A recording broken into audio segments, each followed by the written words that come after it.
Hello guys, welcome to bike lover bachelor, welcome to another new video. আশা করি সবাই ভালো আছেন, আমিও অনেক ভালো আছি। আর আজকে আপনাদের সাথে কথা বলবো বাংলাদেশে আপকামিং কাওয়াসাকির বাইকগুলো নিয়ে। আপনারা অনেকেই কাওয়াসাকি নিয়ে একটু বেশি এক্সাইটেড, কারণ 375 সিসি পারমিট হওয়ার পরে কাওয়াসাকি হচ্ছে একমাত্র ব্র্যান্ড যাদের একটা 4 সিলিন্ডার বাইক বাংলাদেশের মার্কেটে ঢুকবে। তো আজকে আপনাদের সাথে কথা বলবো কাওয়াসাকির কোন কোন বাইকগুলো বাংলাদেশের মার্কেটে আসতে পারে, কোন কোন বাইকের প্রাইস কিরকম হবে এবং কোন বাইক কবে আসতে পারে। প্রায় সব ব্র্যান্ড নিয়েই আমার চ্যানেলে একটা করে ভিডিও বানানো আছে, যেখানে ওই ব্র্যান্ডগুলোর আপকামিং বাইকগুলো সম্পর্কে বলা আছে। অন্যান্য ভিডিওগুলো আপনারা আমার চ্যানেলে পেয়ে যাবেন। তো আর বেশি কথা না বাড়িয়ে চলুন শুরু করি কাওয়াসাকির বাইকগুলো সম্পর্কে বলা।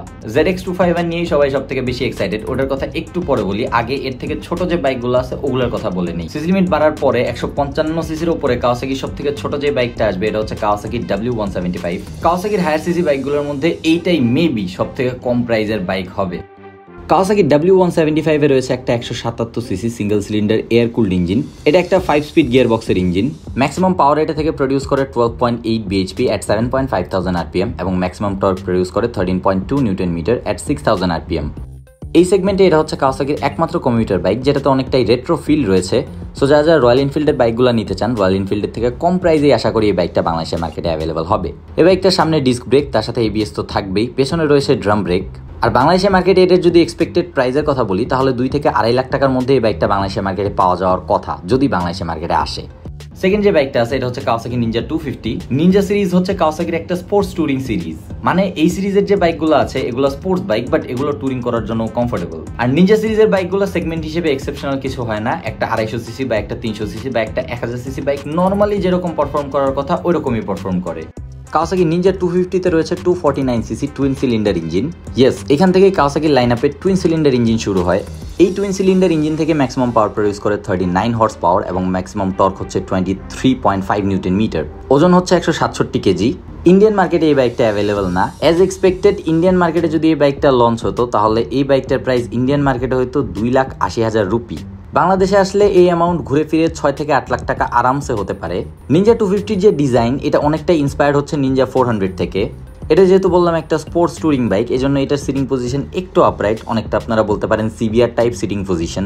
বাট টু বি অনেস্ট, বাংলাদেশে নিনজা 250 আসার চান্স খুবই কম, কারণ এটা ইন্ডিয়াতে অ্যাভেলেবল নাই। বাংলাদেশে যে বাইকগুলো আসবে সব থেকে বেশি চান্স আছে ইন্ডিয়া থেকেই আসার। যেহেতু ইন্ডিয়াতে নিনজা 250 অ্যাভেলেবল না, এই জন্য বাংলাদেশে অ্যাভেলেবল নাও হইতে পারে, বাংলাদেশে লঞ্চ নাও করতে পারে কাওয়াসাকি। বাট যে বাইকটা কনফার্ম লঞ্চ করবে সেটা হচ্ছে কাওয়াসাকি নিনজা 300। তো এখন বলি আপনাদেরকে এই লিস্টের 3 নম্বর বাইকের কথা, কাওয়াসাকি নিনজা 300। নিনজা 300 এর ইঞ্জিনও টুইন সিলিন্ডার 296 সিসি। এই ইঞ্জিন থেকে ম্যাক্সিমাম পাওয়ার প্রডিউস করে 38.8 bhp at 11,000 rpm এবং ম্যাক্সিমাম টর্ক প্রডিউস করে 26.1 newton meter at 10,000 rpm। Well, power torque এগুলো এক এক ওয়েবসাইটে এক এক রকম দেখাতে পারে, বাট এটার যদি অন রোড টপ স্পিডের কথা বলি তাহলে 180 থেকে 190 কিলোমিটার/আওয়ারের মতো হবে।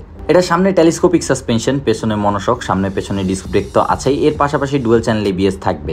যেরকমটা বলেছি নিনজা সিরিজের বাইক, এজন্য এটারও সিটিং পজিশন কিছুটা আপরাইট। এটার কপি অনেকগুলো বাইক বাংলাদেশের মার্কেটে আসতো। রিগাল র্যাপ্টর GTR নামে একটা বাইক ছিল যেটা টুইন সিলিন্ডার ছিল, ওটা নিনজা 300 এর একদম হুবহু copy. Regal Raptor GT XL নামে যেটা চলে ওইটাও নিনজা 300 এর একদম হুবহু কপি। যদি লুকসের কথা বলি তাহলে নিনজা 250 থেকে নিনজা 300 এর লুকস আমার কাছে কিছুটা বেটার লাগে, কিছুটা ZX10R ফিল পাওয়া যায়। মানে ZX10R এর বর্তমান মডেলের আগের মডেলগুলো যেগুলো ছিল প্রায় কিছুটা ওগুলোর মতো লাগে।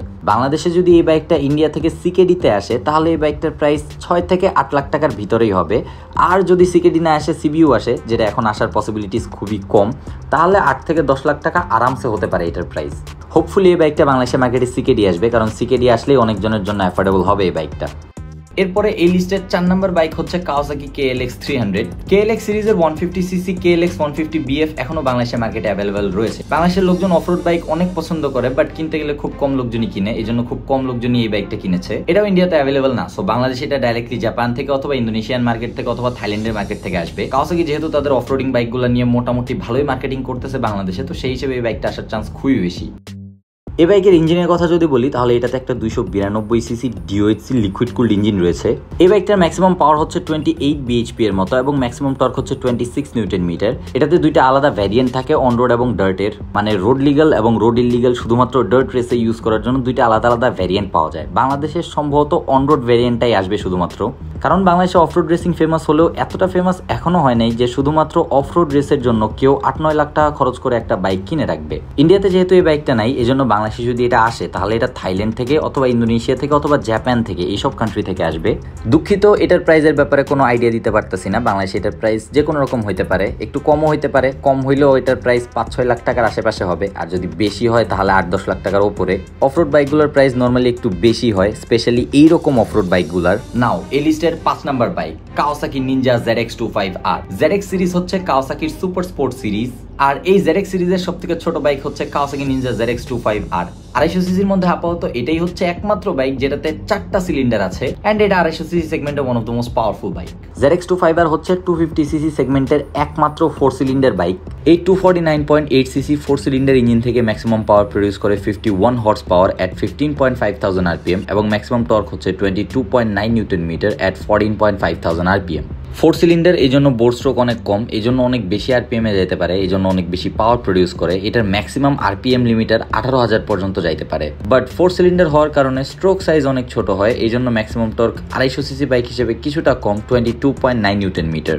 4 সিলিন্ডার হওয়ার জন্য একটা সমস্যাও কিন্তু আছে, এই বাইকের ওজন কিন্তু একটু বেশি। 250 সিসি অন্যান্য বাইকের থেকে এটার ওজন কিছুটা বেশি, 184 কেজি, যেখানে নিনজা 250 ওয়েট হচ্ছে 167 কেজি। ওজনের ডিফারেন্স হচ্ছে 17 কেজির। বাট এটাই হবে বাংলাদেশে একমাত্র বাইক যেটাতে আপনি এক্সস্ট লাগায় এক্সস্ট সাউন্ডের পিওর মজাটা নিতে পারবেন। একদম সুপার বাইকের মতো এক্সস্ট সাউন্ডও আসবে, চালায়ও সুপার বাইকের মতো কিছুটা ফিল আসবে। ZX25R এর প্রাইস বাংলাদেশের মার্কেটে 10 থেকে 12 লাখ এবং যদি খুব বেশি হয় তাহলে 15 লাখ পর্যন্তও যেতে পারে। ZX25R আসতে একটু বেশি টাইম লাগবে, বাট বাংলাদেশে আসার পরে ZX25R বাংলাদেশের সব থেকে দামি বাইক হওয়ার কথা। সিঙ্গেল সিলিন্ডারের থেকে টুইন সিলিন্ডার বাইকের দামের মধ্যে অনেক বেশি গ্যাপ হয়, ওইরকম টুইন সিলিন্ডার থেকে 4 সিলিন্ডার বাইকের দামের মধ্যেও ভালো একটা গ্যাপ আপনারা দেখতে পারবেন।